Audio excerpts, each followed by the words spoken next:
2 minutes, pas plus. Bonsoir Monsieur Le Foll. Que pensez-vous de l'étude du professeur Seralini sur l'OGM NK603 ? Alors l'étude du professeur Seralini sur l'OGM NK603 a été publiée.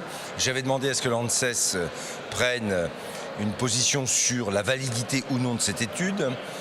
Le résultat a été donné par l'ANSES. Il y a eu là, hier ou avant-hier, un résultat aussi qui a été délivré par l'EFSA. La question qui est posée, c'est pas simplement la question de l'étude et du NK603. Je l'avais dit à l'époque, on n'a pas de décision à prendre sur cet OGM spécifique suite à l'étude. Par contre, il faut qu'on réfléchisse à la manière dont, à l'échelle européenne, on doit mettre en œuvre à la fois des protocoles pour les autorisations nouveaux, un peu revus. Et puis surtout, je termine, et puis surtout sur les règles de droit qui font qu'un pays peut autoriser ou pas des OGM. On va regarder tout ça, on va faire des propositions, on travaille avec le ministère de l'Environnement et Delphine Bateau, et puis on va prendre contact maintenant avec nos autres homologues européens pour essayer de faire une proposition un peu plus large que la seule proposition française pour avoir l'impact nécessaire pour pouvoir changer les règles à l'échelle européenne. Et concernant l'indépendance des experts chargés de valider ces produits ? Ça fait partie du débat, comment on fait plus de transparence et d'indépendance. Merci. Merci à vous.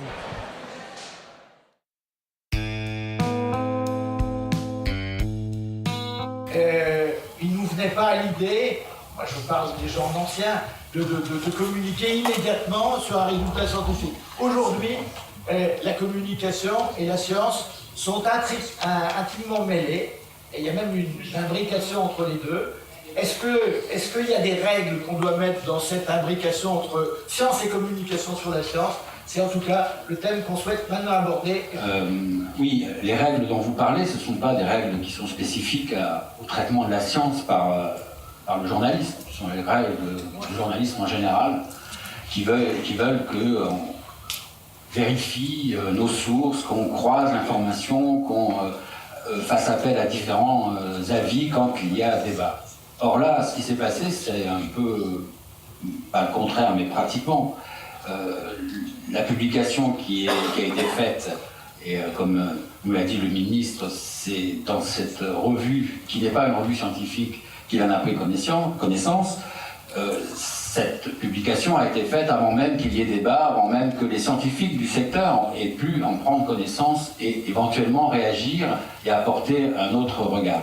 Moi, personnellement, je ne suis pas du tout d'accord avec la décision, la stratégie du nouvel observateur, pour le nommer, dans cette situation. Je le dis qu'on avait invité, oui. Qui n'ont pas donné suite à notre invitation. C'est assez dommage, parce que ça aurait été bien qu'ils expliquent les raisons pour lesquelles eux ont choisi cette publication dans ces conditions. Et le problème aussi, et c'est peut-être une évolution de la science dont il faudra tenir compte à l'avenir, je pense que Gilles Seralini et son équipe du CRIGEN ont, à l'évidence, planifié une forme d'opération médiatique et qui s'est poursuivie au-delà du Nouvel Observateur par également un livre, puis un documentaire au cinéma et à la télévision. Donc on semblait qu'il y a eu une planification de cette opération. Je veux bien que vous décidiez qui a raison, qui a tort au niveau scientifique maintenant, selon les pratiques que vous croyez voir. Et on ne peut pas simplement se fier à ça. Et je vais vous dire, j'ai écrit un livre, mais il n'a pas été traduit. Il y a des films, mais ils ne circulaient pas au niveau international. Ça n'a pas empêché l'ensemble des pays du monde de parler de cette étude. Ils n'ont pas du tout vu le problème franco-français de l'embargo. Et il y a 160 pays du monde qui en ont parlé. Il y a la Russie, l'Inde ou le Mexique qui s'interrogent ou qui mettent en place des moratoires sur ces produits. Ça n'a pas été lié à l'embargo. Donc, ni à la médiatisation en France. Le retentissement médiatique et politique de cette affaire certaine le débat démocratique. Certains l'affirment et prétendent que, même si cette étude n'est pas probante au plan des méthodes scientifiques et non conclusives, elle permet de poser des questions sur le fonctionnement du système d'expertise publique des risques sanitaires des produits agrochimiques et issus du génie génétique. Mais les bonnes questions sont-elles posées ? Les risques sanitaires, mais aussi économiques, sociaux, agronomiques et environnementaux des herbicides au glyphosate et des plantes génétiquement modifiées pour les tolérer, sont-ils bien représentés par des images de rats affligés de tumeurs géantes dont le lien avec ces deux éléments n'est pas démontré ? Et ces images vont-elles générer un débat public de qualité, des décisions démocratiques utiles pour la prévention de ces risques, fondée sur des analyses scientifiques et une détermination explicite des choix de société, en l'occurrence avec quelle agriculture voulons-nous vivre. La qualité de l'information du public et probablement de nombreux responsables politiques a pâti de la méthode médiatique utilisée par le professeur Serralini. Le simple respect des bonnes pratiques dans les relations entre le monde scientifique et les journalistes aurait sans doute permis une meilleure information sur ce sujet complexe, même s'il ne faut pas s'illusionner sur ce point. Il faut donc promouvoir ces bonnes pratiques dans le milieu scientifique comme chez les journalistes, en particulier vers les directions des organes de presse qui souhaitent souvent s'en affranchir. Il ne s'agit pas de prendre l'assiette du consommateur pour la paillasse du scientifique sans avoir testé les OGM. Voilà ce que nous avons réalisé. Mais si les plus longues expériences qui est portée sur le Roundup, puisqu'il y a là la société Monsanto et un certain nombre de représentants de l'ILSI, c'est-à-dire du cabinet de lobby européen qui défend les industriels et le siège Monsanto, si ces sociétés sont prêtes à mettre chez l'huissier... Oui, mais si ces sociétés sont prêtes à mettre chez l'huissier ou les agences qui ont évalué ces tests, les plus longs tests faits sur mammifères, qui soient donc comparables avec ces produits, et notamment l'ensemble des analyses de sang et des données toxicologiques, alors on verra s'il y a des effets significatifs ou non et comment ils ont été interprétés ou sous-interprétés par les personnes qui sont dans la salle. Donc, ce que nous demandons, c'est effectivement cela. Et nous l'avons dit aux agences quand nous les avons consultées, nous sommes prêts à mettre toutes nos données sur le tapis à condition que les autres aussi. Parce qu'il n'est pas question de faire un procès d'intention et de brûler en place publique quelqu'un sans qu'on voit ce qui est beaucoup plus grave, ce qui a permis les autorisations de mise sur le marché. Madame Parmassin, les avez-vous pour le Roundup, donc? Monsieur, je ne parlerai pas de cas précis, je parle de la réglementation, je n'ai pas du tout participé à l'évaluation du Roundup et de toute façon je suis tenue par un... Ou d'un pesticide quelconque. Alors prenons un pesticide les agences vous les quelconque. fournissent, bien sûr. Attendez, je parle d'un pesticide en forme... Laissez-moi terminer la question. L'expert qui va faire, les experts qui vont faire les rapports ont les dossiers. Mais je sais bien. Alors justement, Madame Parent-Massin, je ne suis pas du tout d'accord avec ce que vous avez dit avant, mais prenons là une question sincère. Selon vous, quel est le test le plus long? Quel est le test le plus long qui a été fait sur un pesticide en formulation avec tous ses adjuvants sur mammifères avec les pesticides actuellement dans la réglementation? Je n'ai pas de réponse à vous donner, je ne suis plus expert produit phytosanitaire. Mais pourquoi? Vous ne vous en souvenez pas?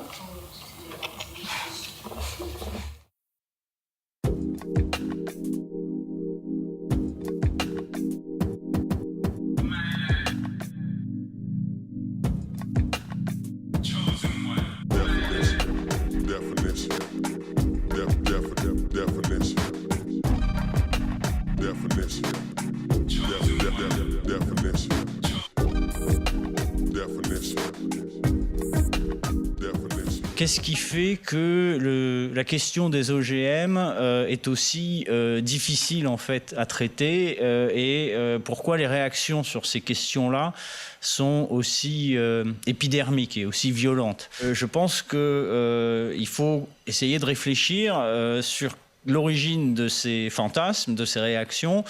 Est-ce que la peur que provoquent les OGM est fondée? Est-ce qu'elle est totalement infondée? Essayer de débattre, et le constat qu'on peut faire, c'est que c'est terriblement difficile de débattre tranquillement et sereinement de ces questions. Oui, on est tous concernés, ne serait-ce que socialement, je dirais. En tant que société, on est concernés. Mais ce qu'il faut savoir, c'est qu'il faut d'abord qu'on s'entende sur le terme organisme génétiquement modifié, et on va mettre de côté tout ce qui est monde microbien, parce qu'effectivement, je pense que le fait de savoir qu'il existe un peu partout dans le monde des fermenteurs dans lesquels on cultive des bactéries, dans lesquels on a introduit un gène humain et qui vont nous permettre d'obtenir de l'insuline en grande quantité, des interleukines, voilà, des produits destinés à la thérapeutique humaine. Moi, j'entends pas que ça soulève de débat dans l'opinion publique. Ça. Donc ça, je pense qu'on peut, je vais pas dire évacuer le problème ou la question, mais en tout cas, on peut la mettre de côté. Moi, mon point de vue sur ces questions, c'est qu'il y a un rapport à la nature qui est compliqué.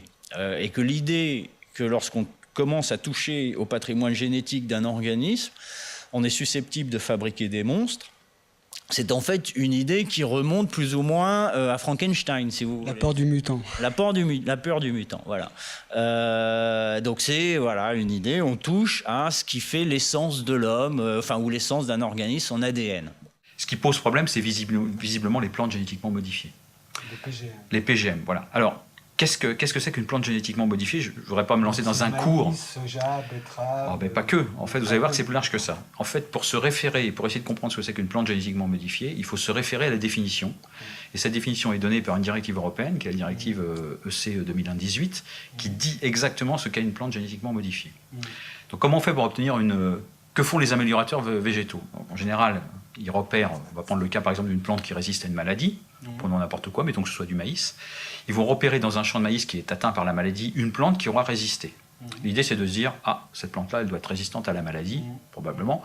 Donc on va utiliser cette plante-là pour réaliser des croisements conventionnels, c'est ce que fait l'agriculture, enfin l'amélioration végétale depuis des années, pour essayer d'introduire le gène de résistance, ou les gènes de résistance, en tout cas le caractère de résistance, dans les lignées qu'on va cultiver. Donc ça, c'est ce qu'on appelle de l'introduction de mutations spontanées, et ça, selon la directive, ça donne lieu à des plantes qui ne sont pas des plantes OGM.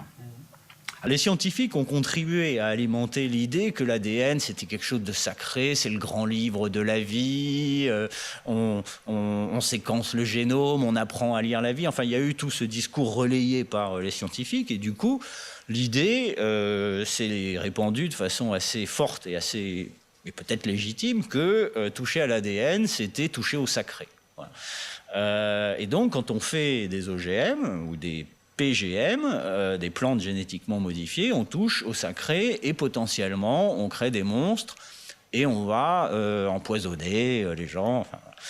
Alors on peut faire un peu la même chose en donnant un coup de pouce à la nature. Ce qu'on peut faire dans ce cas-là, c'est qu'on va provoquer les mutations de façon artificielle, soit avec des agents chimiques, soit avec des agents physiques, des rayonnements, UV, neutrons rapides, rayons X, etc. Les mécanismes qu'on va mettre en jeu sont exactement les mêmes que ceux qui se produisent spontanément. D'accord ? Par contre, on va obtenir des plantes qui sont issues d'un traitement quelque part qui a reçu un coup de pouce humain.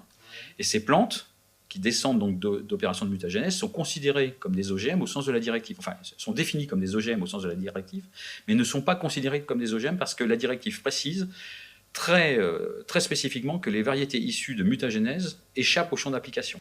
Bon, et ça, c'est une peur qui, à mon avis, est irrationnelle parce qu'elle sacralise la nature. Et voilà, la nature, il faut la respecter. Il y a des équilibres très subtils au sein de la nature, mais elle n'est pas sacrée. Il ne faut pas s'interdire de réfléchir sur ce que c'est que la nature, d'éventuellement la modifier. Or, dans ces plantes-là, il faut savoir ce qu'il y a. Vous avez l'orge. L'orge, depuis plus de 70 ans, toutes les lignées d'orge dérivent de plantes issues de mutagénèse. C'est-à-dire que toutes les lignées d'orge actuellement cultivées sont des lignées OGM, mais qui échappent à la réglementation. Et ce que je veux dire, c'est qu'il faut faire attention au terme OGM, hein, parce que dans ces cas-là, vous avez bien des lignées qui sont OGM, et ça concerne pratiquement, je vais dire, pas tout ce qu'on mange, mais pas loin. C'est-à-dire que si vraiment on dit, mais moi je veux pas d'OGM dans mon assiette, quelque part, c'est pas possible. C'est pas possible parce que le riz, actuellement, c'est beaucoup dérivé de variétés mutagénèses. L'orge, comme je l'ai dit, donc tous les produits dérivés, la bière, le whisky pour ceux qui en boivent, etc. Voilà. Donc il faut faire très attention. C'est toujours beaucoup plus compliqué que juste on est en train d'essayer de manœuvrer, de manipuler l'opinion et de nous faire manger n'importe quoi. Et il ne faudrait pas résumer le problème des OGM à ça. Et on a un peu tendance à résumer à ça. Et une des raisons pour lesquelles je pense on résume à ça, c'est que pour l'instant, en Europe, il y a un moratoire sur les OGM. En France, surtout. En France. Et du coup, la recherche qui est conduite sur les OGM ou les PGM, elle l'est essentiellement par des grandes boîtes de semenciers. Et là, il est clair que Monsanto, et c'est normal parce que c'est une entreprise, n'est pas en train de se poser la question de savoir si ils vont faire des PGM pour améliorer la vie ou pour des paysans ou pour quelque chose qui serait utile. Leur objectif en tant qu'entreprise, c'est de faire du profit. Je vous dis ça pourquoi ? Je vous dis ça pour essayer d'expliquer que ce qui est important, à mon avis, c'est un avis tout à fait personnel, ça n'est pas tant la technique d'obtention que le trait agronomique. Parce que c'est ça qui va avoir des conséquences agro-éco-environnementales. Qui pourrait être Eh bien, typiquement, ce qu'on a vu dans l'étude que j'ai menée avec d'autres collègues de l'INRA et du CNRS, qui a été copilotée par Michel Becker à l'INRA et puis par moi-même, en particulier, ce qu'on a vu avec les autres collègues, c'est que ces plantes tolérantes à des herbicides, quelque part, ça a été une solution miracle. C'est-à-dire que ça a très très bien marché, et ça a trop bien marché. Et du coup, ça marche plus très bien. C'est qu'au début, ces plantes génétiquement modifiées tolérantes aux herbicides. Donc, l'usage de ces plantes a conduit à une baisse de l'usage de l'herbicide. Ouais. D'accord, on utilisait moins d'herbicides. Le problème, c'est qu'on a utilisé ça de façon massive. C'est-à-dire dans le Midwest, par exemple, américain, on a fait maïs tolérant au glyphosate, l'année suivante soja tolérant au glyphosate, maïs tolérant au glyphosate. Qu'est-ce qui s'est produit ? Ce qui se produit, ce qui se passe toujours quand on utilise des véhicules qu'on appelle des biocides, il va y avoir des résistances qui apparaissent. Donc on a eu des plantes résistantes qui sont apparues. On a eu alors j'aime pas le terme mauvaises herbes, mais c'est ce qu'on utilise de façon triviale. Donc on a eu des mauvaises herbes résistantes qui sont apparues, qui ont envahi des champs. Et puis progressivement, avec l'apparition de flores résistantes, on a eu une augmentation de la dose de Roundup utilisée. Ça veut dire que l'on va avoir dans l'environnement, dans l'agroécosystème, on va avoir des doses de Roundup qui vont augmenter. Et donc ce Roundup, on va le retrouver où ? On va le retrouver dans les plantes, de toute façon, on va le retrouver dans les sols et dans les nappes.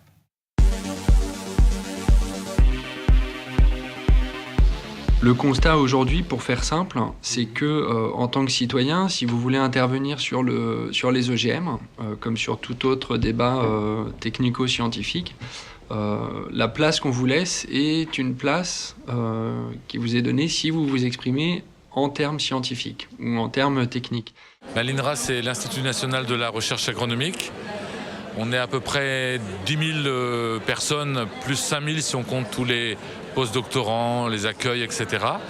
On est localisé sur tout le territoire, y compris l'outre-mer.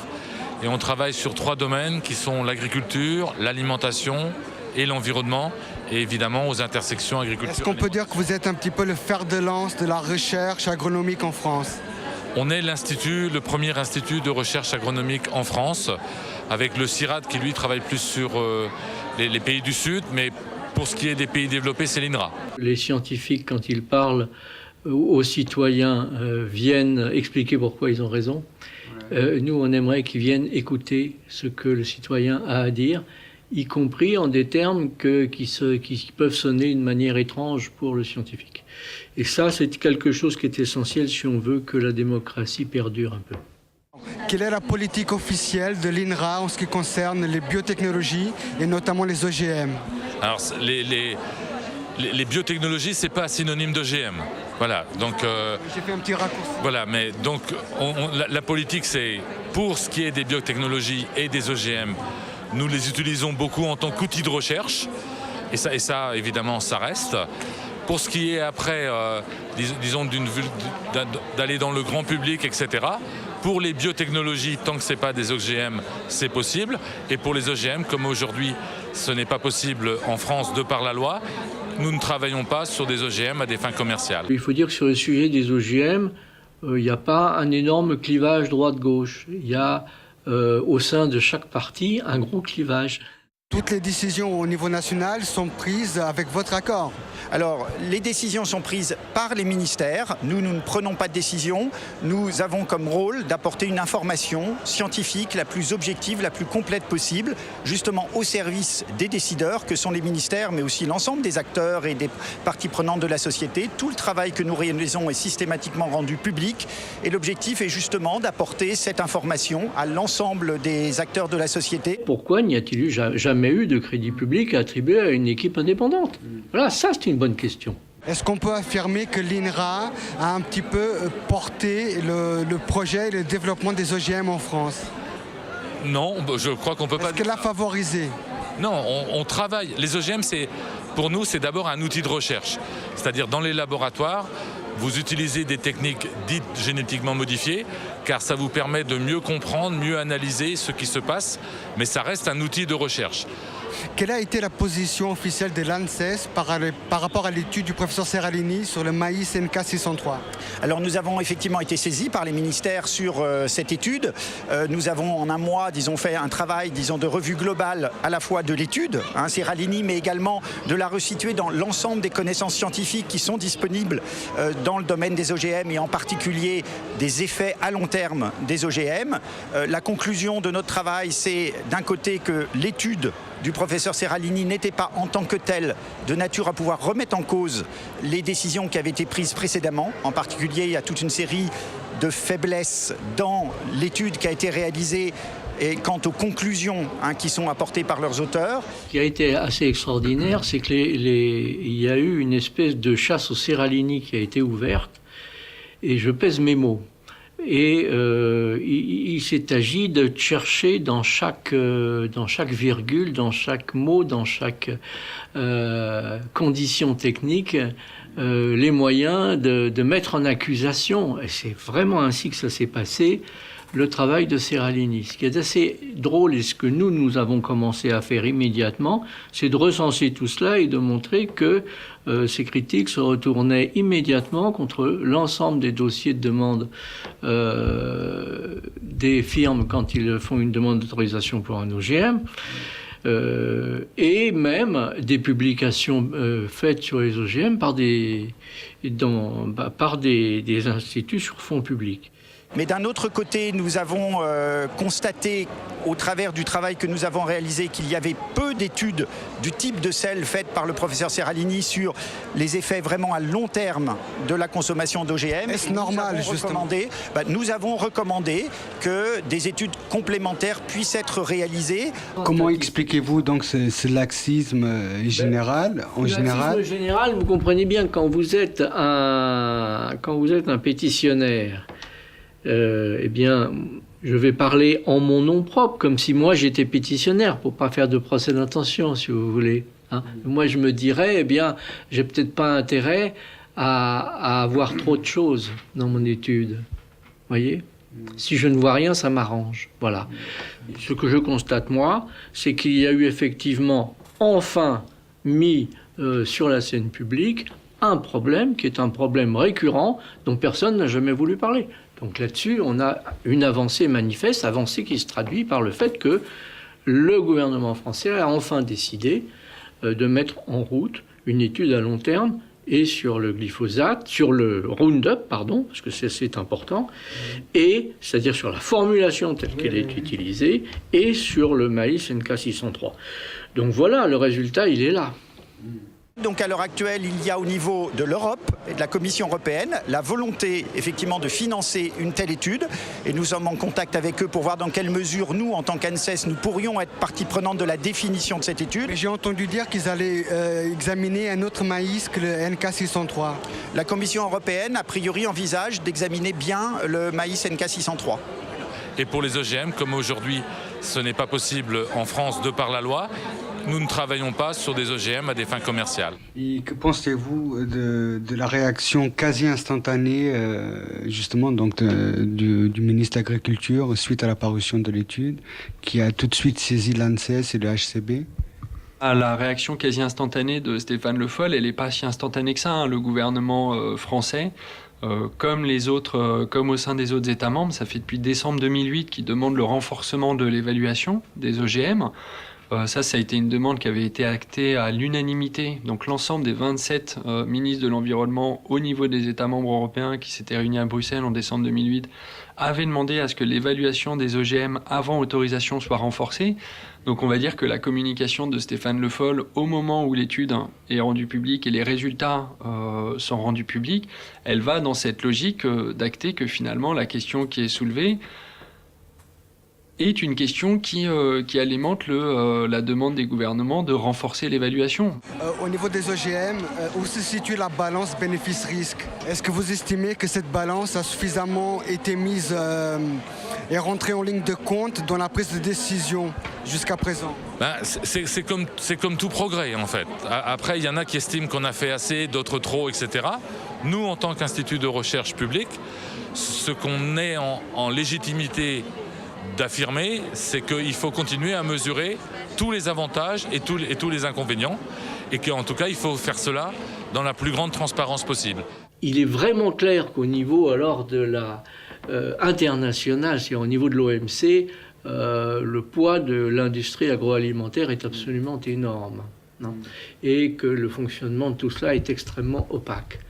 Maintenant, au niveau du fonctionnement des experts eux-mêmes, que ce soit la ESA et surtout des experts nationaux, il ne faut pas exagérer, quoi. Ce sont des gens qui simplement sont dans un système, encore une fois, qui tourne et qui les a aussi nourris. Donc voilà, les choses se font comme ça, sans perversité. Quelque chose qui est fondamental pour nous, c'est que les données d'évaluation de tous les effets soient un bien public pour l'ensemble de ceux qui s'intéressent à la question, et en particulier l'ensemble de la communauté des chercheurs. Comment sont définies donc les grandes orientations en matière de politique alimentaire?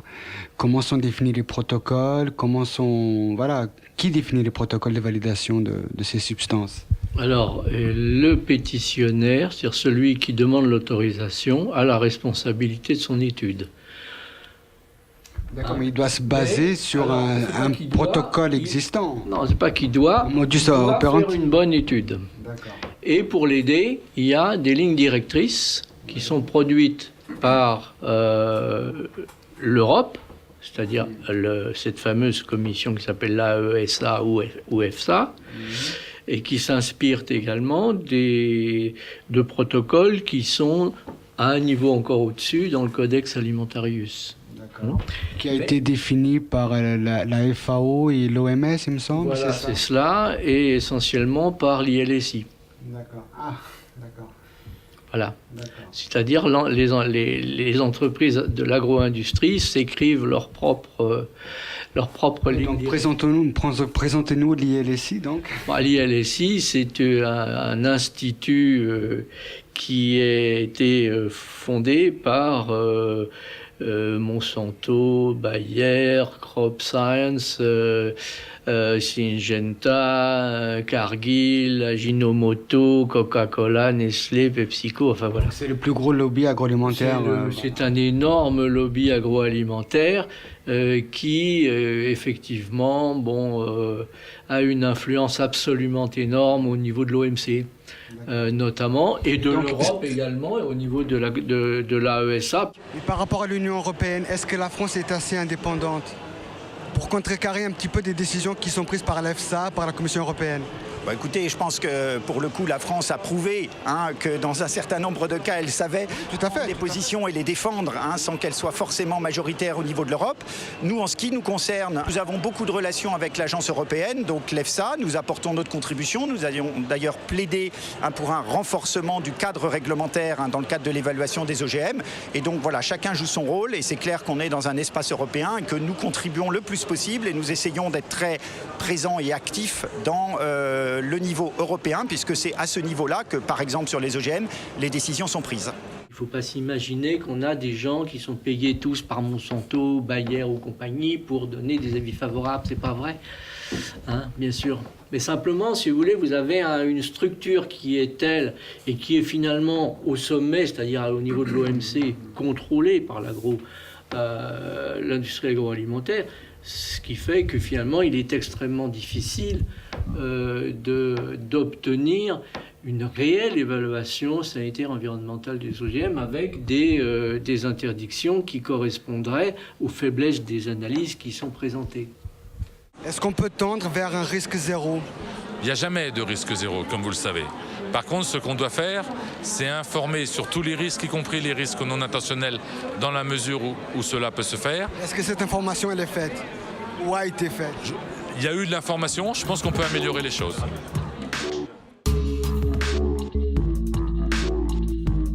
Quel est le rôle exact de l'OCDE? Vous avez un rôle consultatif, simplement, il me semble. For the most part, ours is an opportunity for governments to work together and develop policies in common to common questions, common issues.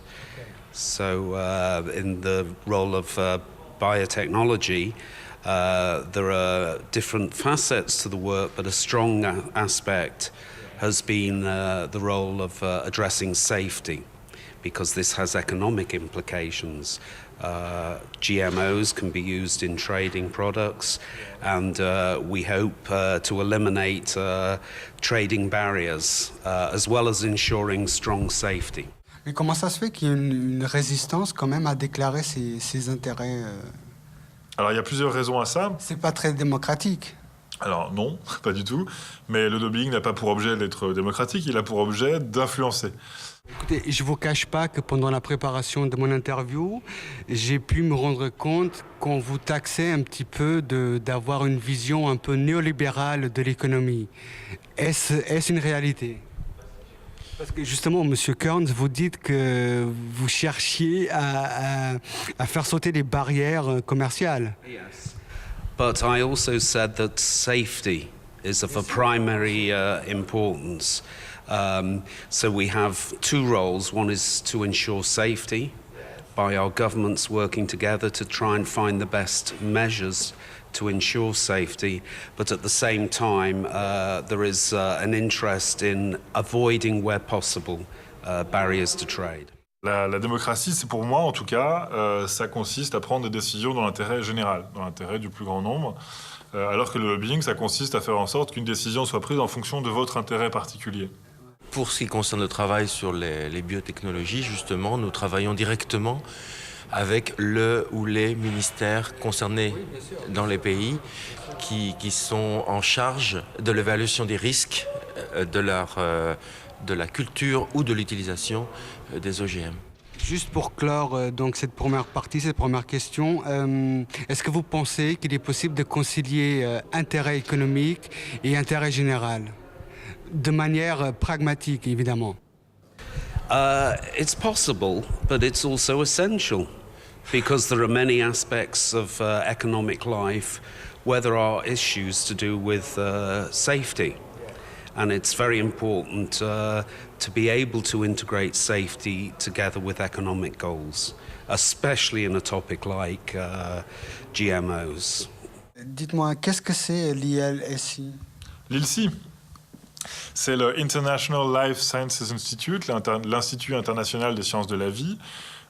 C'est un lobby de l'industrie qui a été créé aux États-Unis à la fin des années 70 par Coca-Cola et Philip Morris, je crois bien, principalement. Bon, l'industrie du tabac l'a quitté depuis parce qu'elle avait trop mauvaise presse, mais aujourd'hui, c'est une énorme organisation qui en fait, dont l'objet est en fait de produire des études, d'influer en fait le travail des agences de régulation. Influer? Oui. Est-ce que vous intervenez directement dans la conception des protocoles de validation? Alors, chaque pays a en général ses propres essais, ses propres manières de fonctionner. Ce qu'on essaye de faire, c'est de rassembler les résultats sous forme, par exemple, de moyennes ou d'échelles de valeur qui sont basés sur des documents acceptés par tous. Effectivement, la mise au point de lignes directrices pour les essais fait partie du travail de l'OCDE d'une manière générale, qui avait commencé en fait il y a plus de 40 ans avec les produits chimiques. La présidente, c'est Diana Banati, c'est ça? Alors oui, ça vous faites référence à... En fait, ce qui s'est passé, c'est qu'en mai dernier, en mai 2012, la présidente du conseil d'administration de l'EFSA, donc Diana Banati, est passée avec armes et bagages du jour au lendemain à l'ILSI Europe, qui est donc un lobby industriel. Je comprends pas, et personne, je crois, n'a compris pourquoi elle a fait ça. Bon, elle l'a fait, c'était un énorme scandale. Une autre question qui va dans ce sens-là, concernant l'expertise de ces substances, c'est le coût de ces études-là. Elles sont extrêmement chères. Donc, comment sont actuellement financées ces études-là? Typically, it's if a particular producer, a particular organization, a particular commercial organization wants to market something, then it produces data whereby it has to satisfy the regulatory authorities, the national authorities, that this is safe. So therefore, in a commercial situation, it's the commercial companies who are preparing this data. Mais on a quand même montré que plus de la moitié du panel des OGM de l'EFSA avait des conflits d'intérêts avec l'industrie. Vous trouvez que c'est normal, en fait, que ce soit donc les groupes des biotechnologies qui payent leurs études pour commercialiser leurs propres produits? It's perfectly normal. This is the way things are normally done. For example, in chemical safety, there's a slogan in Europe: if you have a company that's producing a chemical, it's I've forgotten it now. It's what is it? No data, no approval. Something like this. No data, no approval.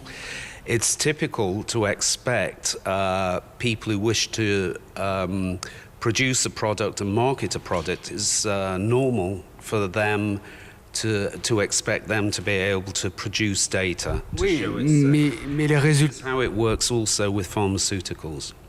Mais les résultats risquent d'être un petit peu orientés quand même. Vous ne trouvez pas? No. Because these... Je n'affirme rien, je soulève des questions. Yeah. No, because authorities are very well equipped to assess data. This is their job. There are specialists to do this. It is their job to assess data for a particular product and determine whether the data is sufficient to be able to say it's safe or not. Donc l'ILSI aujourd'hui, c'est l'ILSI, donc c'est un think tank qui est un espèce de miroir en fait, qui invite les scientifiques de préférence les plus renommés et spécifiquement ceux qui travaillent au sein de l'EFSA, au sein d'ateliers qu'il organise pour essayer d'influencer leur façon de voir et de concevoir leur métier. Donc on voit aujourd'hui que, par exemple, une personne essentielle, parce qu'il était le chef du panel de l'EFSA, Harry Kuiper, a été en même temps un proche collaborateur, enfin a travaillé de façon assez étroite avec l'ILSI, et que avec un certain nombre d'autres personnes aussi.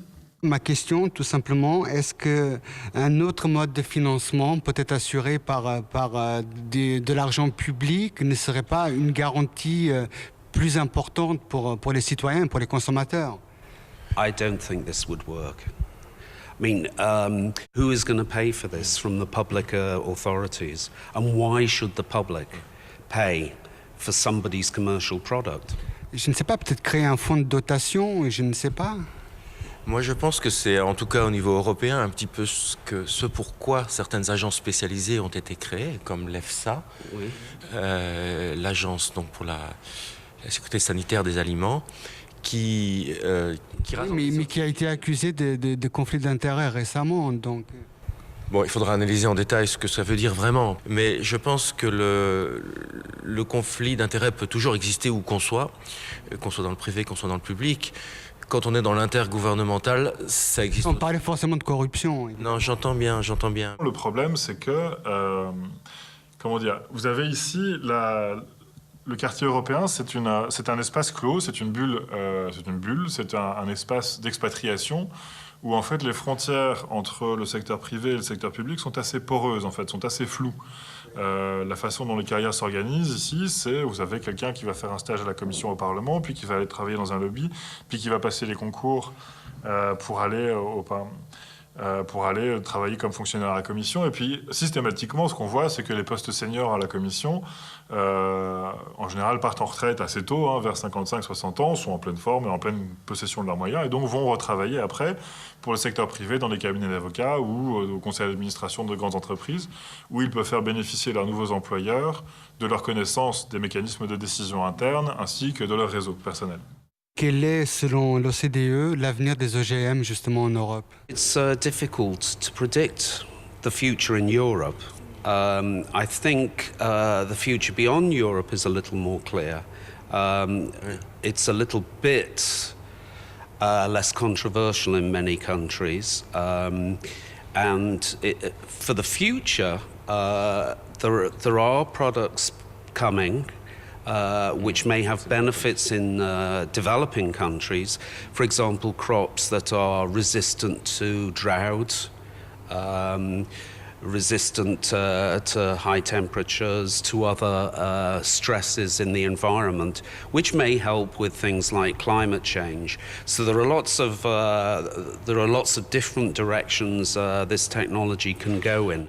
Il est impératif qu'il n'y ait plus aucun conflit d'intérêts avec l'industrie dans l'évaluation des produits industriels. Ça, c'est vraiment quelque chose c'est un truc de bon sens, mais c'est pas le cas aujourd'hui.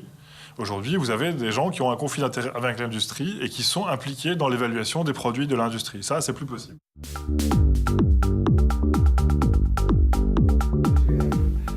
Quelle est la position officielle de la FNSEA sur les OGM?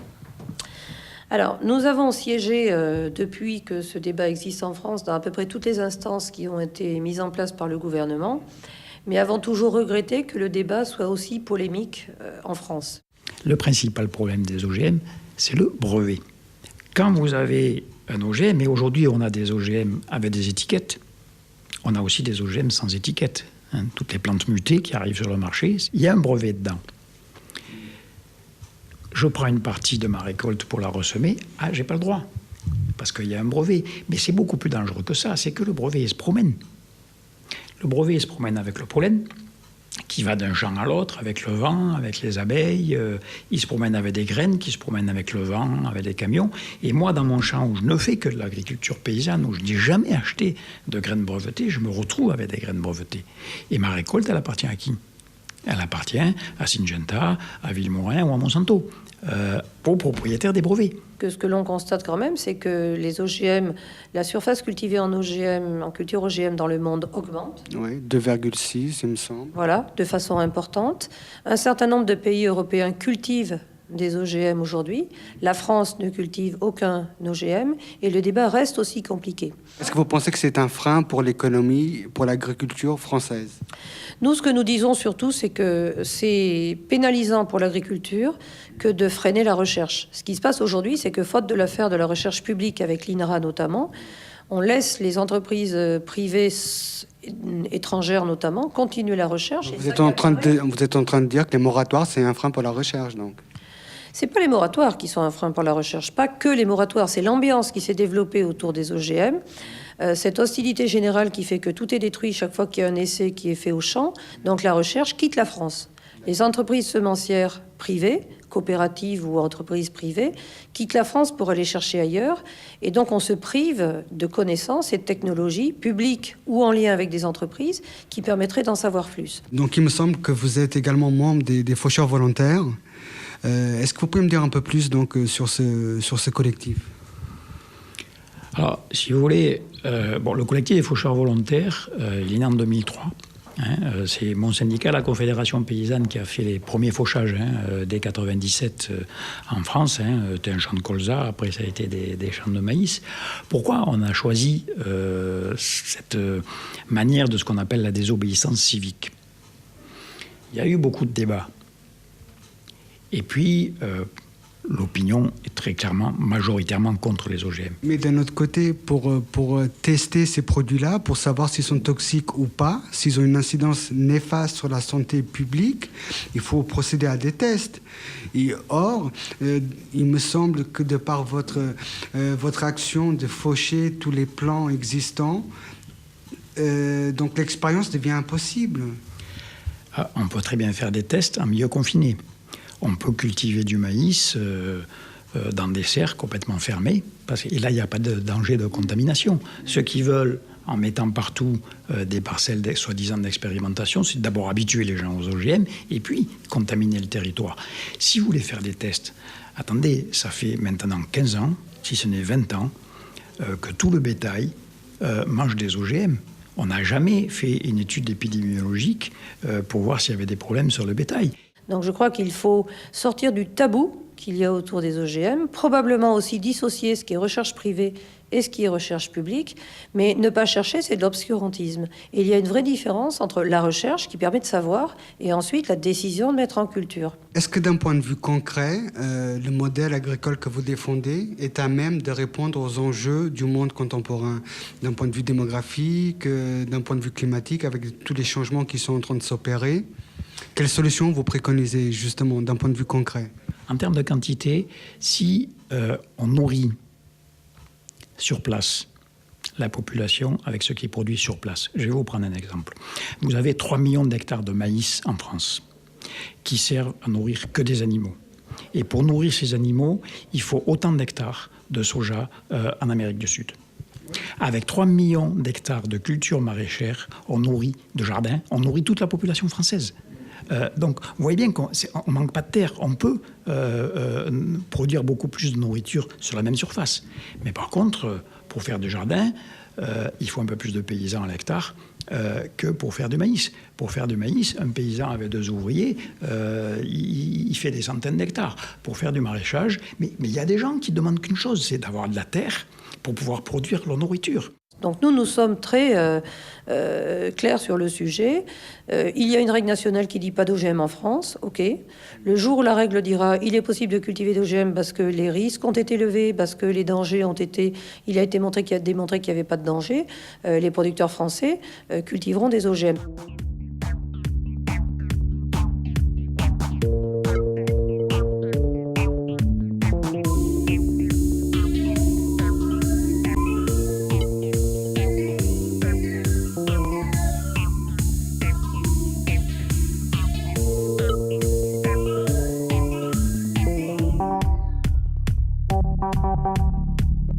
Est-ce que les protocoles utilisés permettent de voir tout ce qu'il faut voir? Non. Pour moi, il y a une directive européenne qui s'appelle REACH, qui consiste à essayer de tester les 100 000 produits les plus vendus dans le monde aujourd'hui, donc déjà vendus, déjà utilisés, savoir s'ils sont à risque dans ces domaines-là ou non. C'est impossible, il faut trop de rats. Ils veulent le faire à partir de rats. Au début, ça partait d'une idée extrêmement intéressante, généreuse. Dès qu'on commence à calculer combien ça va coûter, combien de rats, et pas un produit, des combinaisons de produits, on se rend vite compte que c'est quelque chose d'infaisable. Donc pour moi, il faudra trouver les bonnes méthodes cellulaires pour le faire. Les industriels qui produisent une plante, que ce soit une plante conventionnelle ou une plante PGM, avant de la mettre sur le marché, il y a des règles à suivre. Il y a des règles qui permettent de décrire la plante, qui permettent de décrire comment elle a été faite, comment elle résiste, est-ce qu'il y a un avantage quand on la met en champ avec d'autres plantes. Il y a toute une réglementation extrêmement précise, rigoureuse. Ensuite, maintenant, quand on prend la plante, ce qu'on fait dans un premier temps, c'est qu'on la compare avec tous nos outils les plus sensibles par rapport à la plante de départ. Si on ne voit pas de différence, la réglementation dit on demande des tests de 1 mois, 24 jours. Est-ce que c'est suffisant? Alors les gens trouvaient que ce n'était pas suffisant, maintenant on fait 3 mois. Même question, est-ce que c'est suffisant? Disons que c'est ce qui est utilisé. Est-ce que ça permet de tout voir? Oui, aujourd'hui, les toxicologues, c'est pas moi je ne suis pas toxicologue, c'est la réglementation. Les toxicologues qui ont fait cette réglementation ont dit que si on ne voit rien, si on ne voit pas de différence avec les outils les plus sensibles entre la plante normale et la plante PGM, avec tous les outils, on a à peu près des outils maintenant qui nous permettent d'étudier à peu près 1000 paramètres. Si on ne voit pas de différence, et si à 3 mois on ne voit pas de différence, on peut dire que la plante, elle est aussi peu dangereuse que la plante conventionnelle. Par exemple, avec les embryons d'oursins, j'ai proposé un test qui s'appelle cyclotox. Cycle cellulaire, donc division, toxicologie. En une journée, vous testez des milliers de produits et de combinaisons de produits avec des systèmes quasiment automatisés. Un robot de pipetage, un robot d'analyse d'images, le robot de pipetage qui va mettre différentes doses d'un produit avec les cellules, l'analyse par une caméra automatisée qui va faire l'analyse de la division, et tout de suite on crible les molécules à risque, les combinaisons à risque. Et évidemment, toutes celles qui donnent un résultat positif, alors on fait des analyses plus poussées. Et là, on peut le faire. Les 100 000 produits, ceux-là, en tout cas, on aurait très vite une réponse. Écoutez, aujourd'hui, avec les tests qu'on a, on ne voit pas de catastrophe. Il n'y a pas de catastrophe dans le monde. Et je peux vous dire que les catastrophes, où est-ce qu'elles existent? Parce qu'il y a des catastrophes. Mais il y a quand même des choses, il y a des faits qui sont là, il y a quand même un nombre de cancers qui explose, enfin, il y a des tas d'obésité. On ne sait pas quelles sont les origines même de ces phénomènes. La question intéressante, c'est est-ce qu'il y a besoin de faire manger un rat pour savoir si le maïs a produit un perturbateur endocrinien ou un agent géotoxique? Pourquoi ne pas tester le maïs directement? Moi, je dis non. Il n'y a pas besoin. Puisqu'on a les moyens cellulaires et les méthodes cellulaires qui permettent de le savoir. Et il n'y a pas besoin d'attendre 2 ans de la vie d'un rat, ou il n'y a pas besoin d'attendre 40 ans de la vie d'un homme. Il y a besoin d'attendre quelques heures de la vie d'une cellule pour savoir ça. Vous savez, la cause principale des cancers, c'est le tabac, monsieur. Oui, je suis tabac. Hein? Alors, au lieu de dire il faut tester les PGM pendant 9 mois, arrêtez de fumer. Obliger l'industrie du tabac à arrêter de vendre. Hein? C'est le tabac, c'est les alcools. Hein? Quand vous buvez beaucoup d'alcool, c'est le cancer du foie. Alors, ne détournons pas les vrais problèmes. Là, vous êtes en train de faire la manipulation de la peur. On n'a pas assez testé. Mais on ne testera jamais parce qu'au bout de 24 mois, hein, parce qu'on n'est plus dans le domaine de la science. Là, on est dans le domaine de l'idéologie. On ne veut pas de ce type d'agriculture. Donc, on cherche des arguments, on cherche une idéologie. On n'est plus dans le domaine de la science. Moi, tout ce qui m'intéresse, c'est simplement l'intérêt général. Donc, être sûr que tout est fait d'un point de vue scientifique pour prouver la non-dangerosité de certains produits. Depuis, en gros, l'après-guerre, la Deuxième Guerre mondiale, l'explosion de la chimie, on constate qu'il y a une augmentation importante de beaucoup de ces maladies. Sur les cancers, c'est flagrant. Moi, il y a encore quelques années, quand je faisais des cours ou je faisais des conférences, je disais, on constate qu'il y a 200 000 nouveaux cas de cancer par an en France. Aujourd'hui, vous pouvez trouver ça sur les sites de la Ligue contre le cancer ou de l'ARC d'ailleurs. On dit il y a plutôt 400 000 nouveaux cas de cancer par an dans un pays comme la France.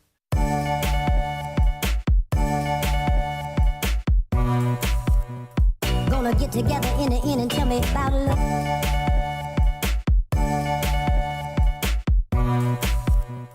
Gonna get together in the end and tell me about love.